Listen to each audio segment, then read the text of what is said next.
Welcome back. At the top of the show, I wanted to know from you which country won the last edition of the CAF African Nations Championship, Chan. If you don't know the answer to it, don't worry. I know someone that knows the answer to this question. She's a special person to me, and she's loved in Mzansi. She's like the Pidi Marung challenge. Auntie Diski. You and these introductions, you just keep firing shots. I love that. I love that. Thank you very much. Yes, the new bride glow, I could see it. I'm loving it. Now we can officially say that. Yes. Now, tell me, what's the answer to this question? Let's get people out of their misery. The correct answer is Senegal, and they won in 2022. Senegal, they won in 2022. Now let's get straight into it because there's so many exciting things happening in the world of women's football. Recently, the under-17 competition. Tell us more about it. So we have a new competition. It's a tournament. It's called the Gift. Wait, before we talk about the gift tournament, breaking news again. Hilda Magaia. Has done I it say again. her name right? Yeah. She's on the move again. Is it the right move for her? She's a 30-year-old woman, great player. Do you think she's making the right move?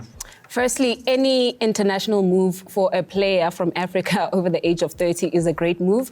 We do know how the international space prefers younger players. Mm-hmm. If you haven't cemented yourself in those spaces as a young player, it becomes a little bit difficult. So for the fact that she's still a wanted player by, top leagues, it's a very great move for her. Mm-hmm. I just want to say I didn't see a lot of her in Kansas City, which is a very big club. I mean, we speak about Chawinga, who was also playing for that team, and we saw how phenomenal she did. I feel like she took a little bit of a backseat. I'm not too sure why. Maybe she was not getting enough game time and that kind of thing. But I think perhaps this move is good for her because So she's moving to? She's moving to a new team. She's moving to Mexico. She now joins the same league with Thembi Kgatlana. So a team called Tijuana. Yes, right. That's correct. Okay. She now joins Thembi Kgatlana. She joins Sinokolo, one of the twins. She doesn't move to her team, but she moved to the league. Okay. And she was in Mexico before, so I think this is a league that she kind of understands. And she'll be joining players like Abochemain Soposenwe. So I think this for her will give her a lot of game time and it'll also get her in a peak because we know Magaia is quite an exceptional player. We've seen what she's done for the national team. We don't call her breadwinner for nothing. We've seen how she saved us in WAFCON and that kind of thing. So I'm hoping that this move for her basically brings her to her peak and, gives us the Hilda that we know in terms of game time, in terms of performance, in terms of the goals, because we want that consistency. But I'm super happy for her, and it's a definitely great club that she's going to be joining. Oh, wow. It's a career spanning since 2016. She started with talks. It's amazing to see just the progression of this player. Now, let's talk about that gift tournament, the under-17 gift tournament. Yeah. What is the significance of it? So the gift tournament is the girls integrated football tournament. The pilot of the tournament is currently under running and it's happening in Tanzania.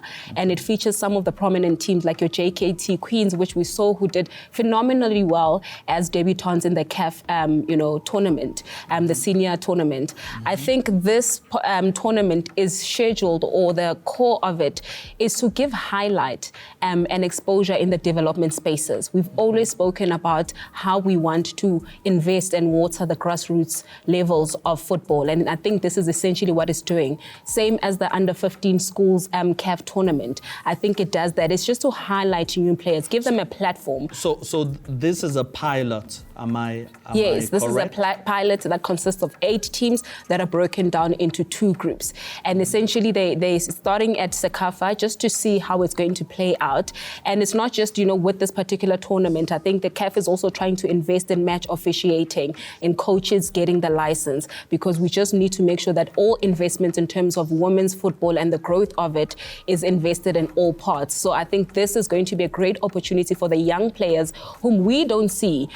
Maybe they might be great players on a domestic, level, but CAF is basically a platform for us in South Africa and everybody else on continental football to see them and identify talent. Oh, Auntie Diski, we still needed to talk about the JKT Queens, but unfortunately, we've run out of time. But this is a hint of just a bright future. everything that lies ahead for the women's game on the African continent. I'm so excited to see what happens next there.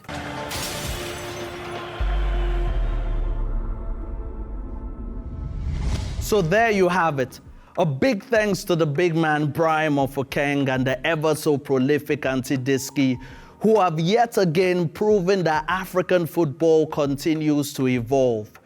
More investments, more infrastructures, more technology, and of course, the beautiful game on the continent is still on the path to global recognition and competitiveness in this year, 2025.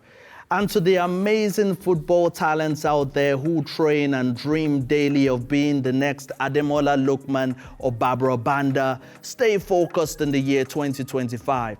Remember, the past is all in your head, but the future is in your hands. Till next time, Ninitanda Nonke Kakulu.